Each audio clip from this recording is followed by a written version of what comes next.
I'm trying to build character of who I am as a person. Of course. Through the business, where people, when they see me representing Sweet Baton Rouge, they're going to have a good idea of what I represent.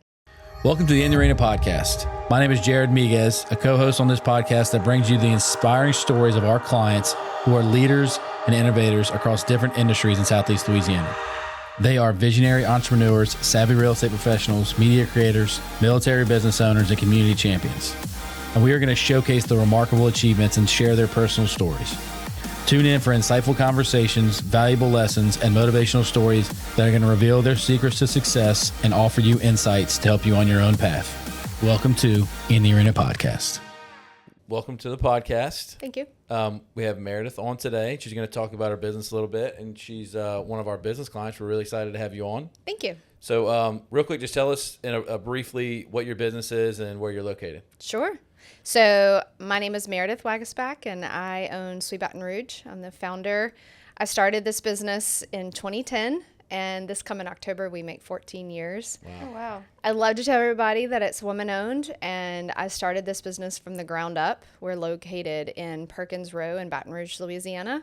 The first 10 years of our business was all online. I opened my first storefront in 2020, and we love to support Louisiana, local, and love creating Louisiana lifestyle t-shirts. That's awesome. So most businesses in your space, do they all start internet first and then storefront, or is it usually the other way? I feel like most businesses probably start as a brick and mortar. Yeah. And that's how they get their name out there, through word of mouth. A lot of people have, they're just set up as a brick and mortar store, where for me, I literally wanted to just solely be online. And after 10 years in, I decided to open a storefront. And it also happened to be the year of COVID, where every brick and mortar store were not an online business. Yeah. And they were having to pivot and hurry up and get their online business up and going. And so I was thankful for that year, because I was already established for 10 years as an online business. And even if I close my brick and mortar store, I know that I can always stay as an online business. Yeah. So it definitely, for me, it was the perfect way to go. And I think now, in the last 4 years, if you don't have an online business attached to your brick and mortar, you need to get one. That's awesome. And as you were getting your business off the ground, you talked about, at a point in your career, whenever on the notes that you sent us, that you decided to bring on a team. Yep. So how much of it was just blood, sweat, and tears on your part at the beginning to kind of get the business running and pretty much do it yourself? So the first 10 years was primarily me. I did have a consultant that helped, and it was just a lot of I didn't start with a business plan. So there was no true identity to who the business was. I also went through a few name changes because I didn't necessarily have a game plan. Yeah. I just knew I loved football season and I loved game day t-shirts, and that was kind of the focus. And over that 10-year period, it was really just developing who the brand was going to be. And I would say even deeper in the last year, I've really been able to start really focusing more on what our mission is, what our core values are, what our company culture is, and really shaping the visual side of who the business is. So kind of 14 years in, I'm really working backwards. Yeah. But the first 10 years, it was a lot of fun. It was just really just building something from the ground up. And then in 2020, when I opened a brick and mortar store, that's when I had to release things that I used to do and start building roles and responsibilities. I read a book in 2020 right before I opened the storefront called Traction. Yeah. And even though I'm a small business, I was like, oh, this is a great book to put these type of roles and responsibilities in the hands of other people. So I can necessarily kind of step away from the day-to-day stuff and become more the visionary, the one that is growing and seeing where this business is going to scale. Yeah. And so that first year in 2020 was just a developing how I was going to teach and mold and share what these responsibilities were, because at that point it was just me and I didn't even have a handbook. So I had to basically begin to start writing a handbook of all the things, brain dumping everything I did for the first 10 years. Yeah. And thankfully I'm very fortunate that a lot of my employees, they come and they stay. Yeah. And so the onboarding process is super easy, and then the longevity of their roles continue to just develop and grow. And to the point where now, like, I really get to focus on the one thing that I truly am passionate about, which is marketing. And that's what I got my college degree in, where I have a store manager in place now who's been with me for 3 years. And so she's taking on a lot of the day-to-day operations that I used to be involved in the first 10 years. And she handles all the day-to-day stuff and all of our wholesale stuff and fulfillment and just everything that happens on the day-to-day side. And then I get to work on the marketing and the vision side. The fun part. The very fun part. Yeah. How long did you build that relationship with that person? So she started with me in 21, and she was still in college. So she's been with me now for 3 years. And it wasn't like I just threw everything to her. Like, it was a very slow, she was eager to want to continue to learn and to grow.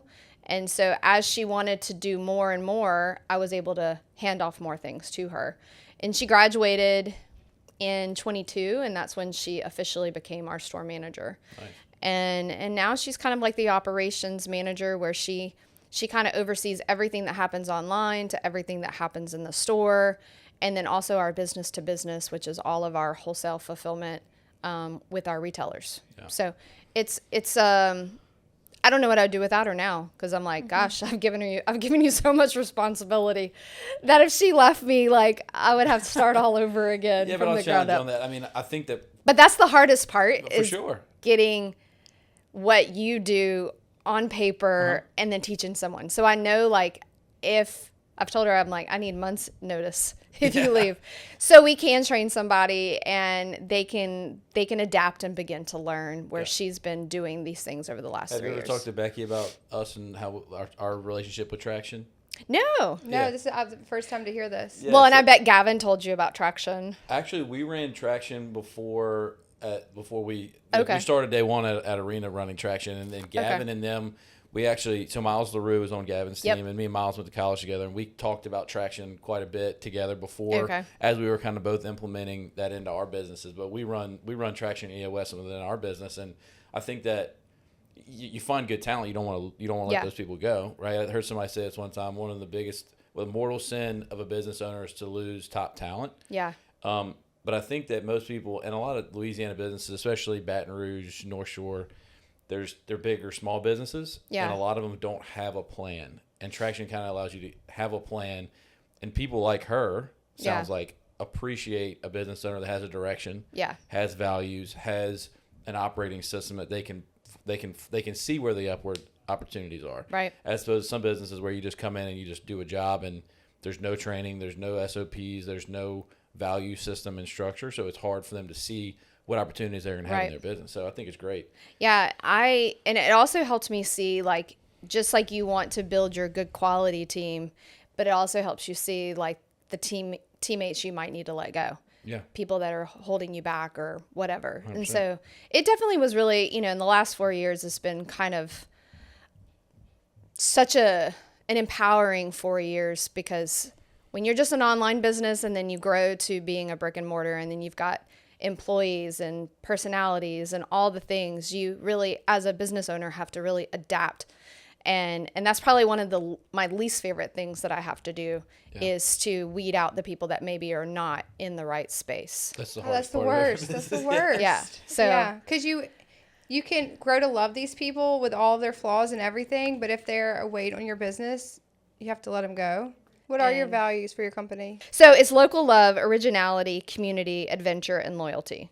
Oh, and all of those really make up who I am as a person. I know for myself, like, I wanted to have these core values that, for the most part, like, Sweet Baton Rouge will never talk religion or politics, like, or some other things, because I really just want to focus on Louisiana inspired t-shirts, and that's who we are. And I don't feel like we have to get involved in other conversations, because no matter what, you're going to hurt someone's feelings on both sides. Yeah. So I'd rather stay as neutral as possible. So that's why, like, we started focusing on these core values that really representing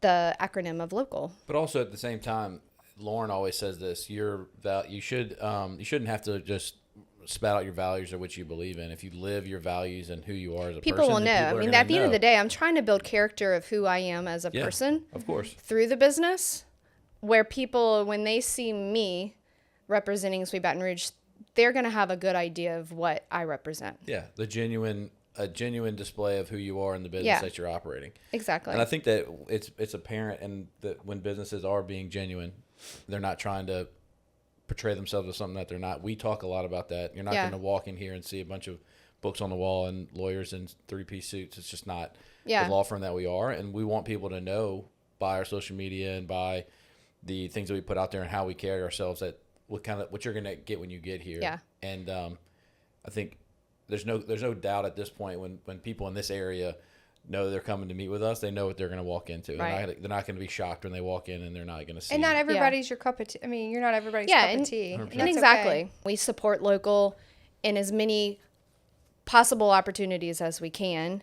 Originality, we try to be as original as we can when it comes to our designs, and marketing efforts and all the fun things. And we're very driven in our community. We love doing community events. We love being, hosting different things, having people in our store, really circling back to local business and just trying to continue that conversation, especially now in the last 2 years, again, with the economy. Like, it's just so important to invest in your local communities. Yeah. And then adventure, I think adventure is fun.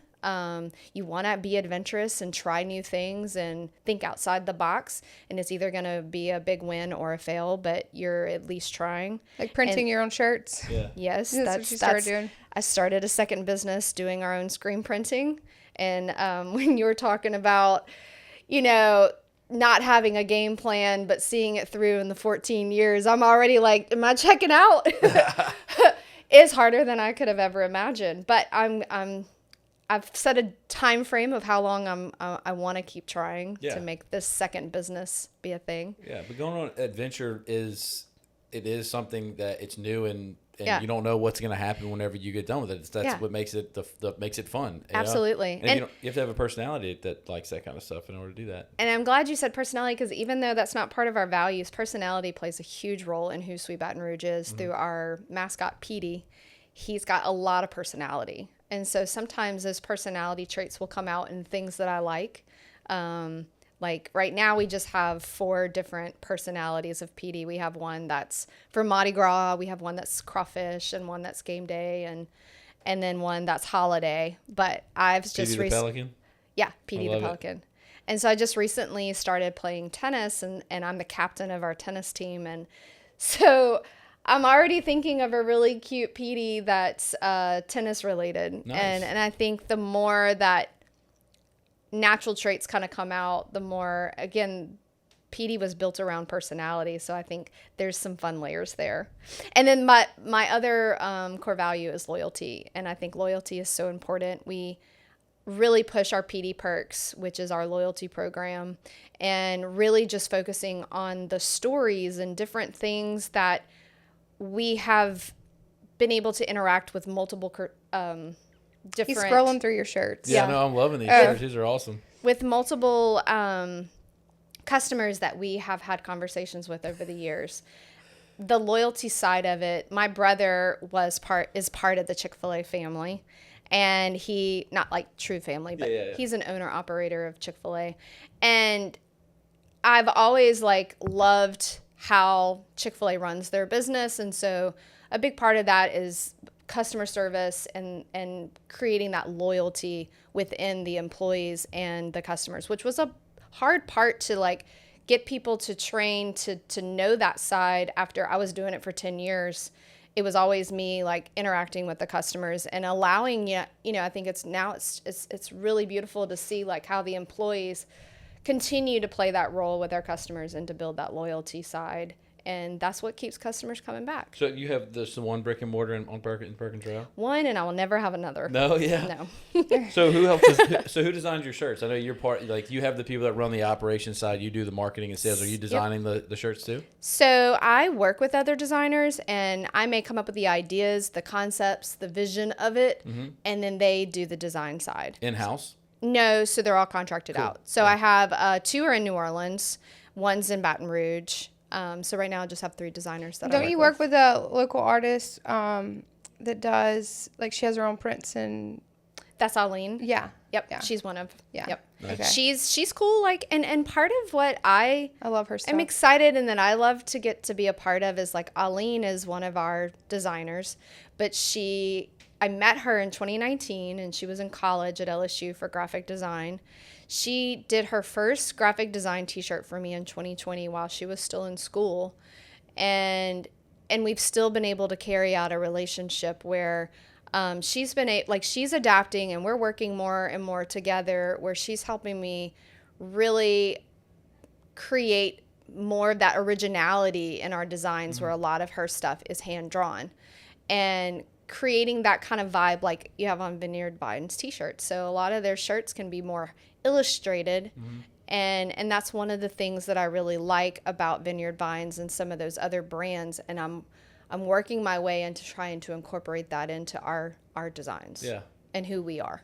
Who designed the shirt with the zippies So sign on the back her that name- says Nick Saban turns left Yep. on East Boyd? That's So funny. that was designed by Megan, but that one is a true sign that Zippies has done. Yeah. And I literally I missed it in 2022, like, as the idea of a shirt, because it was just too last minute.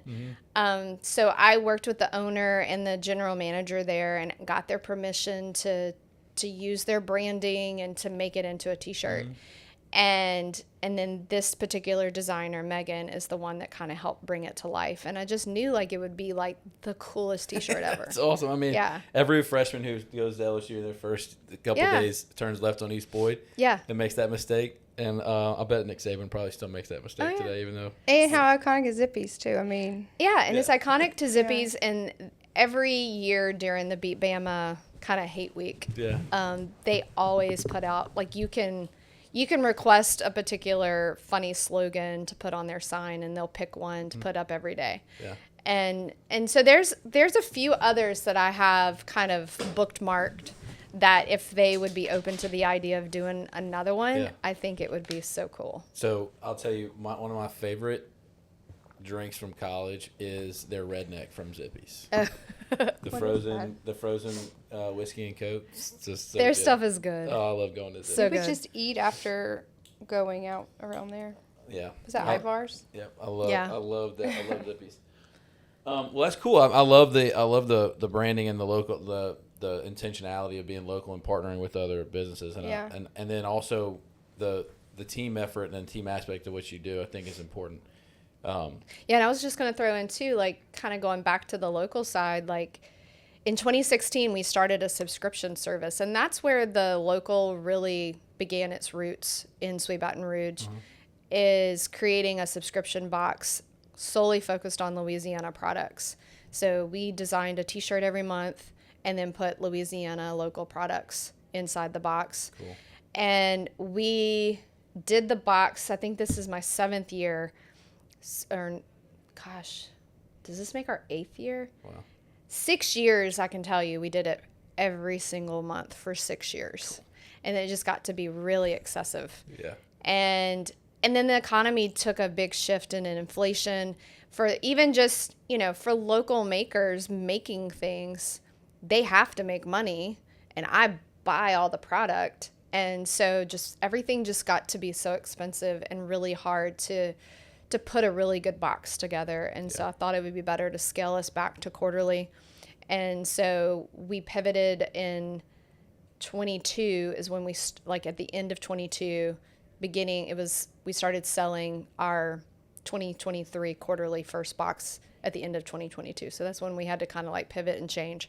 Yeah. So last year was our first one, which is kind of where the personalities come from. We created a whole t-shirt called The Seasons, and it's Mardi Gras, Crawfish, Game Day, and Holiday. And so those are the 4 seasons that we focus on for those boxes. Cool. And then this year will be our first year that we're going to throw an extra box in there just for fun. And it's going to be How a was Halloween. it received by the customers? They love it. And, I've had people that have been on subscription from the very beginning. Mm-hmm. Those were very sad to see the month-to-month go. And that to me speaks volumes, that I've created a product that you get every single month. Like you've had over 70 shirts. Yeah. And you haven't quit on me. You know what I mean? And again, t-shirts. that shows our loyalty. Yeah.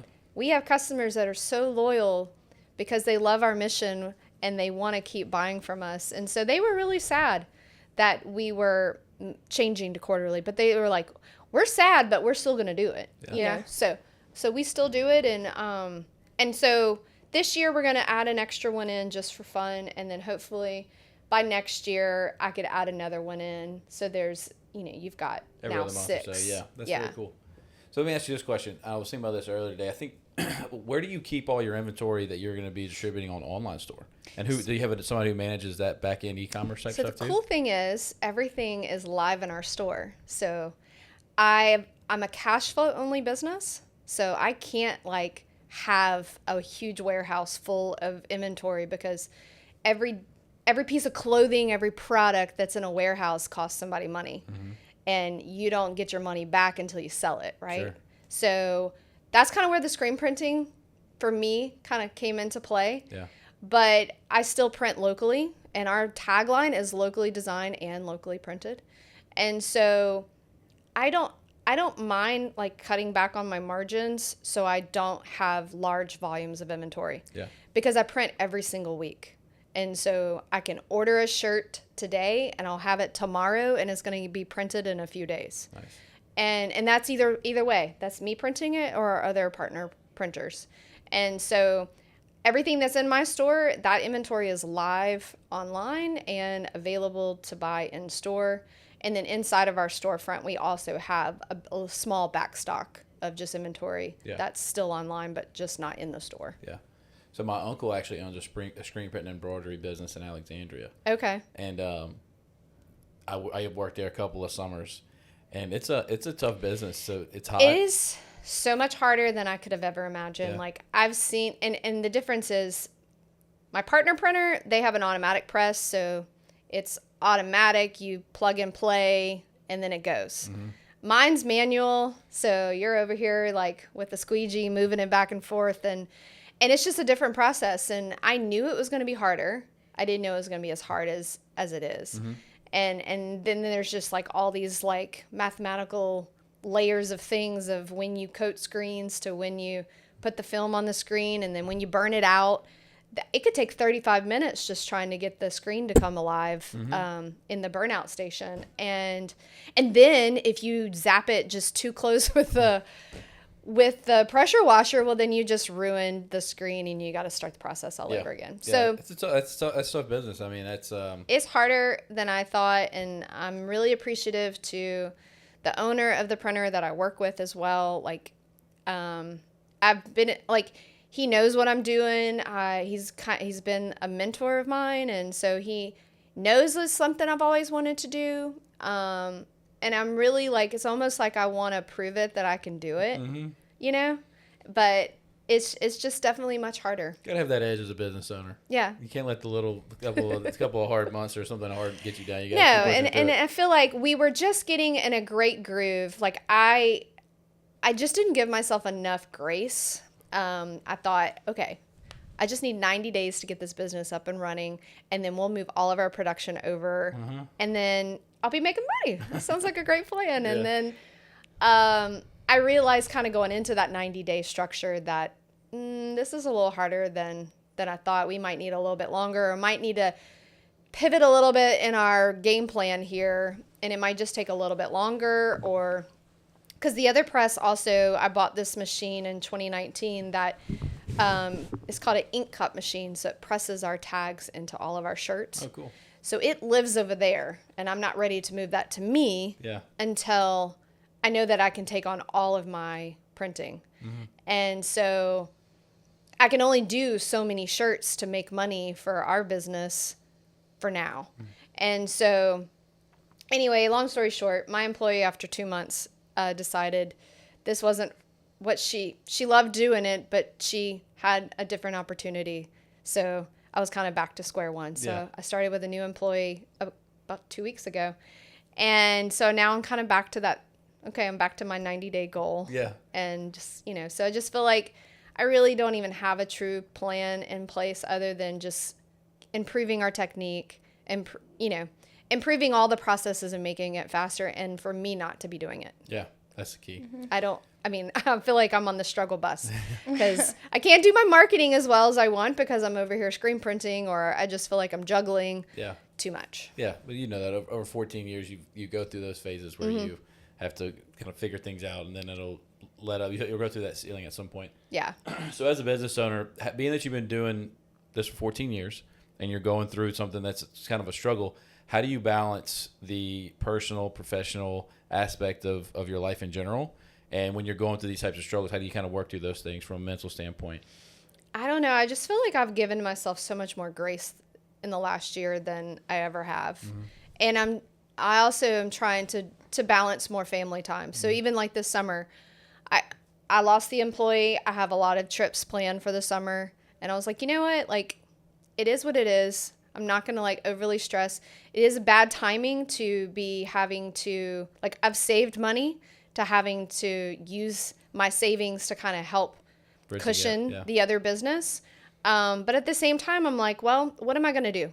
I'm going to enjoy my life. And part of this go round with this business is I am just trying to enjoy more than the last 14 years has been just a lot of grind and a lot of work. And so we have 12 and a half more years till we get there. And I'm just also like, my faith has really come out even more so where, it talks about not worrying about today because tomorrow was already figured out for you. And so I'm really trying to focus more on that, but not letting like things just go to the wayside, staying organized and on top of things, but also not necessarily worrying about all the little things, because I know that either this was a desire for me or a desire that God put on my heart. I don't really know which one was which yet, but he's not going to let me fail. And if I do fail, then that's a great way to discern what I did. And it's a good way also that I tried and I learned. And, it's there's a lot of positives in it. And kind of too, going back to, we were talking about my birthday, this year's 45 and grateful. So no matter if it's highs or lows, I'm just very grateful for where I'm at. All those things you have to go through to get where you're going. Yeah. 100%. And you also, like Lauren always talks about this. Me and her had this conversation in the car yesterday because I was pretty frustrated about some things, and you got to trust the process. Yeah. Like you put something in place. If you truly believe that your team's following the process and your process is the right one, you just, sometimes you have to have trust it and just keep moving and doing the things that you know are the right things to do, because eventually it'll work its way. Yep. And sometimes you can't get upset that, you might lose a customer here or there, because you might be just creating an opportunity, giving yourself space to bring on somebody who actually you want to enjoy working with. Yeah, and when the process falls apart, that's when people learn too. So if it falls apart once or twice, then you go back and everyone sits down and you talk about what could I have done better, what went wrong, right? And you work on the process. You work on your process a little bit more, and you just keep on shaping it. Yep. So it's okay when it falls apart. Now, if it's falling apart every week, that's one thing. Yeah, but I agree. Like, I mean, again, the last 2 years have been just kind of such a really great positives in my life, but also really hard challenges. And I've really just kind of constantly going back and challenging myself to see where I can make improvements. And it's been a beautiful journey, and really excited to see what is ahead of me, and not to allow like the small little day-to-day things catch up to me to where I feel burned out and overly stressed and worried and all of that. So you talked seeing about the bigger picture, I guess. Sure. And you talked about your family a second ago. How involved is your family in your business? I know your husband was former military. Does he have any impact on the business? No. Yeah? You let you run it? Oh, yeah. It's all mine. My husband, I love his wisdom. He's a couple years older than me. And so I will go to him at times for his valued opinions, because I do take what he says valuable. But for the most part, like, he's just, like the screen printing thing, like, I didn't think he would be on board, because he knows I already work a lot. And to add another layer of work on my plate, I was just like, oh, he's just going to immediately say no. But and even though he has seen me and me talk a lot about how I feel like maybe I made a mistake. This is harder than I could have imagined. Like, he's still just been super supportive and not like throwing it back in my face like I told you so. And I've really appreciated that part of just his support. Yeah. And he's always just been super supportive of my business and what I'm trying to accomplish. And part of me, like around 2020, like I was very like so proud of what I've accomplished. To start something, like, let me circle back. So when I decided to start this business, I asked my husband for $500, and he gave me the $500. And then, you know, shortly right after, I paid the $500 back. But that is the only money I've ever taken to start this business. Awesome. And so in 2020, I remember we were coming back from Florida, and we were just talking about my business, and you could just see like how proud of me he was. And did I say that right? You did. Okay. You nailed it. And that, to me, like, I'm a people pleaser. I want people to be proud of the things that I'm doing. And I don't necessarily ever need someone to constantly be telling me you're doing a good job. But when you are an owner and you're in this world completely by yourself, that you need somebody to be cheering you on 100%. And to tell you that you're doing a great job. And so hearing him tell me, you know, how proud of let me say it again, me, he was, yeah. It just made me really happy. And it's the driving force to keep pushing forward, because he's been so wildly successful. And I have very big goals for Sweet Baton Rouge. And I want to also prove him wrong, that I can get to all of those goals too. Yeah. But even if I don't, like he even said, he's like, you know, I just have to be really proud of what I've accomplished. And sometimes I just don't ever stop to think of what I have created. For sure. And even if it's not just the financial side of things, the people that I've been able to work with, the young girls that I'm still friends with or still make contact with my employees, and knowing like they tell me that I've impacted their lives in some way, I think that is worth it all, too. For sure. LSU and Baton Rouge is such a talented town of young professionals. You know, we recently hired a recent college grad, and I think that generation sometimes get a bad rap. Yeah. But there are some really hardworking and talented people in that group, and I'm very thankful for her, because I am the youngest attorney out of all of us, so I like to make sure that I bring that up. But she's over 10 years younger than me, and I run our marketing and sales stuff, and having her there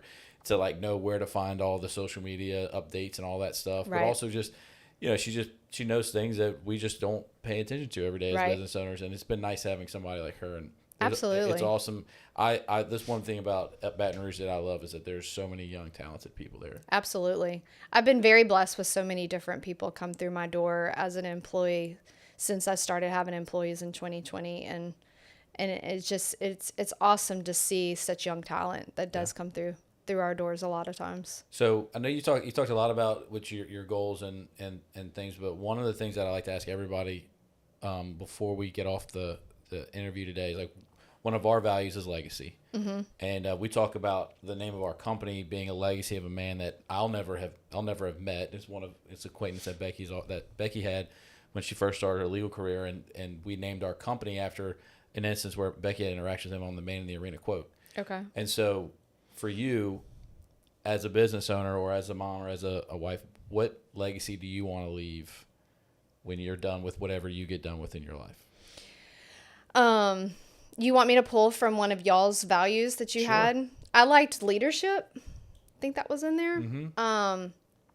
Because I think leadership is such a strong word, and you get to have you can either do it justice or not. And again, kind of what I was saying with my employees, like, I'm hoping to create a legacy that, you know, one day if I sell Sweet Baton Rouge, like, it's going to be remembered by employees and customers and other people that may not have ever shopped with me, but they know who Sweet Baton Rouge is, and that my character stood through, and that I was here to I don't want to say like lead, but to be like the person to kind of what am I trying to say? I'm the captain of our team. So the lady had to see something in me to say, you're going to be, my coach, that you're going to be the captain. But just, like I've just loved like bringing people together and doing the dang thing and just making things happen, but in a right way, in a right manner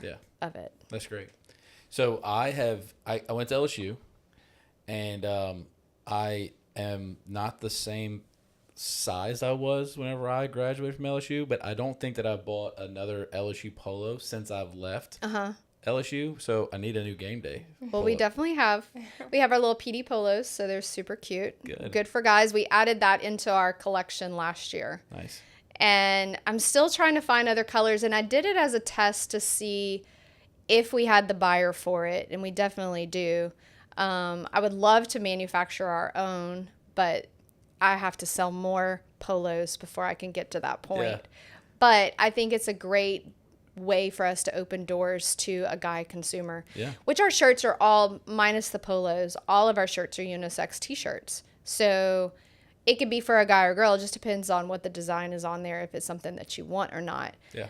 What's cool about our site, I think, though, is that we really highly promote all females, mostly on our website.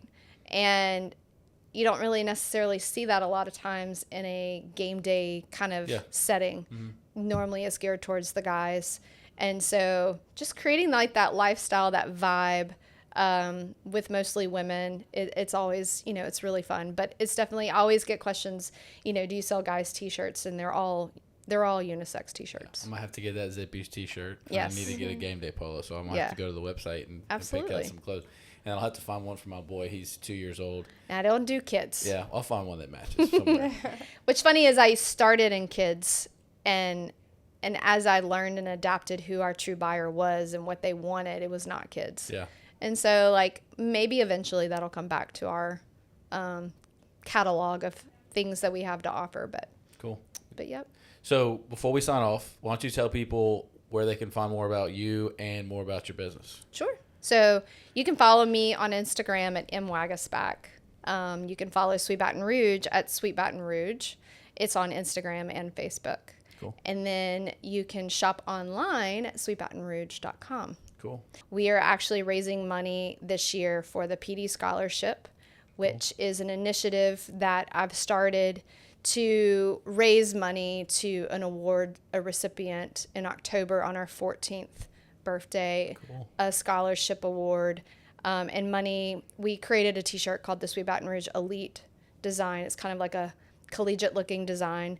Money has been going towards that this past year, and then we'll be selling jambalaya tickets, and all jambalaya ticket sales will go to the PD Scholarship. And then who's the scholarship for?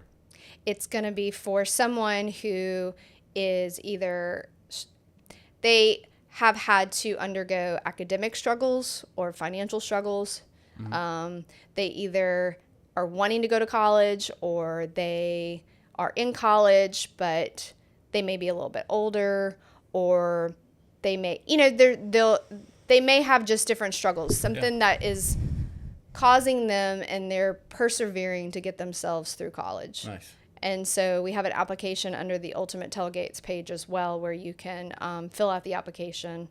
And in September 15th, I believe, is when it's going to expire. And then we'll pick who the recipient will be. Nice. And based on the application. On your website. It's all under the Ultimate Tailgate 24, but on sweetbatonrouge.com. So it's this is all kind of brand new, this part for the PD Scholarship. And it's just, this is our first year, so I just want to make it as great as I can be and hopefully grow it from here on. But really, we didn't really kind of dive into my academic struggles, but I flunked out of college twice, and I was financially on my own from the time I was 18 years old. And so I felt like I had two hurdles to get myself to go to college, and I worked for a while, and then I ended up going back to college at 23 and graduated when I was 27. Wow. And so I didn't even start my marketing career until much later in life. And so I know there's a lot of people out there just like me, and my struggle wasn't nearly as hard for others. And I just want those people to see that I see them and that I want to do something nice for them. Nice. That's awesome. Very I love cool. that. Well, thanks for coming on. Thank you. It's great meeting you and getting to know you. Nice to meet you. For sure. And nice to see you. Nice to see you too.